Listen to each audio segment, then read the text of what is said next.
Bonjour professeur Cyril Cohen. Bonjour Elodie. Bienvenue dans le 4e épisode de notre émission Une école, une histoire. Une émission proposée par l'association Choisir l'école juive. Le concept est simple, un invité d'exception nous raconte son parcours de réussite et nous explique en quoi l'école juive a influencé sa vie. Avant de vous interroger sur votre success story, je vais vous présenter à nos amis internautes en quelques mots.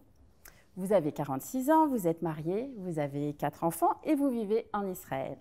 Vous avez étudié, là je prends mes fiches, la biotechnologie et l'immunologie au Technion de Haïfa. Vous êtes aujourd'hui directeur du laboratoire d'immunothérapie de l'université de Bar-Ilan où vous nous recevez aujourd'hui. Je précise que vous êtes également membre du conseil consultatif sur les vaccins au ministère israélien de la Santé. Quant au grand public, il vous a découvert au travers de vos différentes interventions médiatiques concernant le coronavirus. Si vous le voulez bien, Cyril, on va commencer par vos débuts, votre jeunesse. Vous êtes né à Marseille, dans une famille traditionnaliste. À quel moment l'école juive est-elle entrée dans votre vie et comment s'est déroulée votre scolarité? L'école juive est rentrée, je crois, très tôt dans ma vie.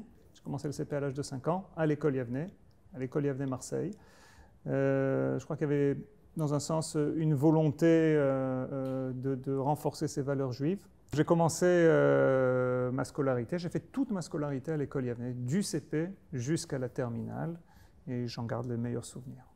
Racontez-nous un souvenir qui vous a marqué pendant cette jeunesse à l'école juive, une anecdote qui peut-être a changé votre façon d'envisager votre avenir. Un des souvenirs qui a été pour moi le tournant, ça a été en classe de seconde, la marche des vivants.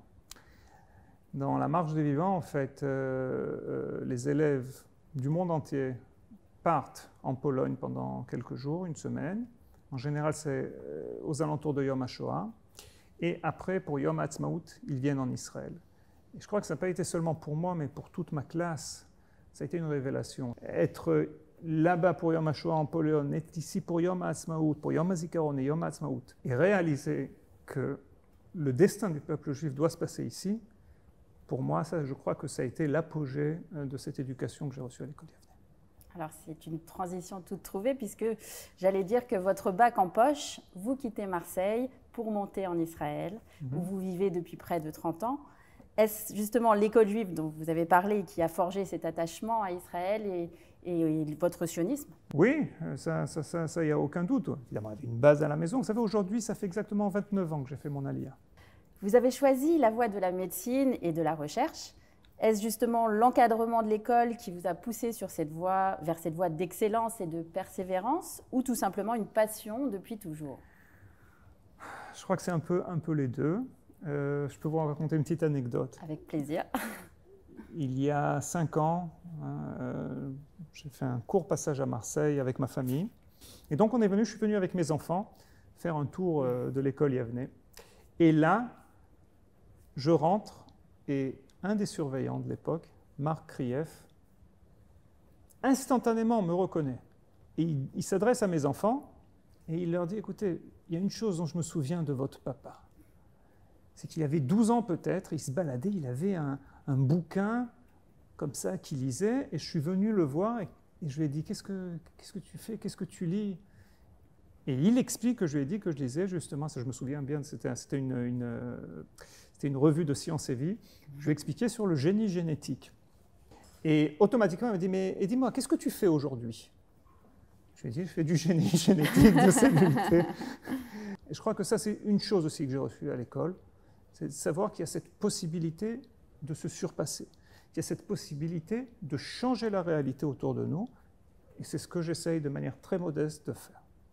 Lors de votre dernier séjour en France, dès votre arrivée, vous êtes allé saluer les 2 directeurs d'écoles juives, Yavneh Marseille et Ganami Marseille.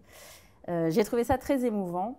Expliquez-nous, professeur, pourquoi l'école juive vous tient tellement à cœur? Je vais vous dire même plus que ça. Non seulement j'ai été les saluer, mais j'ai aussi tenu un peu à discuter avec quelques élèves. Non, il y avait un côté nostalgique, ça je dois le dire. Vous savez, pour savoir là où on doit aller, il faut savoir d'où on vient. Et je crois que ça, c'est le rôle principal de l'école juive. Au cœur de la crise, lors d'une interview à Jean-Marc Morandini, à la question « Pourquoi Israël a payé plus cher les vaccins ?», vous répondez « En Israël, on sauve des vies et la vie n'a pas de prix ». C'est évident, non, qu'il faut sauver des vies. C'est évident que ça coûte cher. C'est évident que la santé n'a pas de prix, mais qu'elle coûte cher. Et donc, toute cette polémique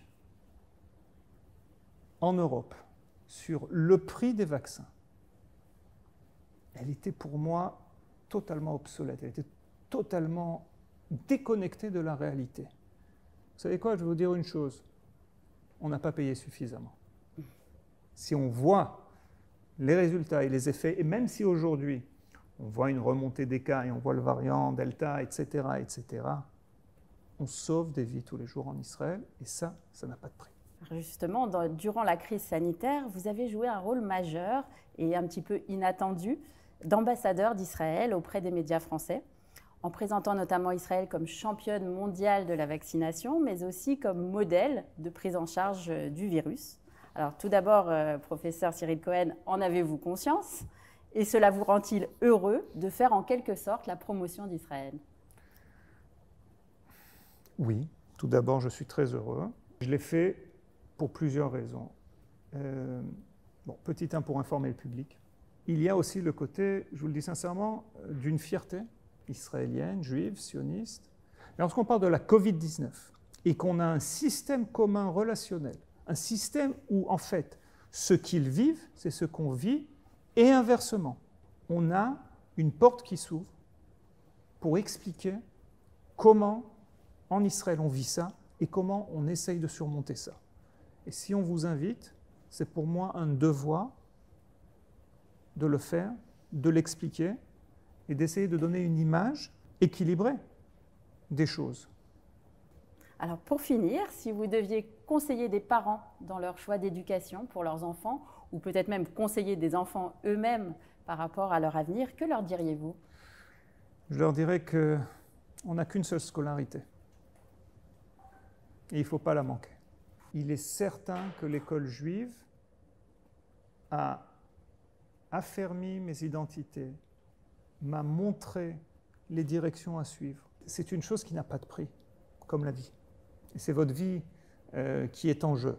Et c'est pour ça que je crois que c'est pour moi évidemment, c'est le choix à faire. Belle conclusion. Notre émission s'achève. Merci Cyril Cohen d'avoir passé ce joli moment en notre compagnie. Merci d'avoir partagé votre expérience, votre savoir. Quant à nous, on se retrouve très prochainement pour une nouvelle émission Une école, une histoire avec un prochain invité d'exception. À très vite. Preview.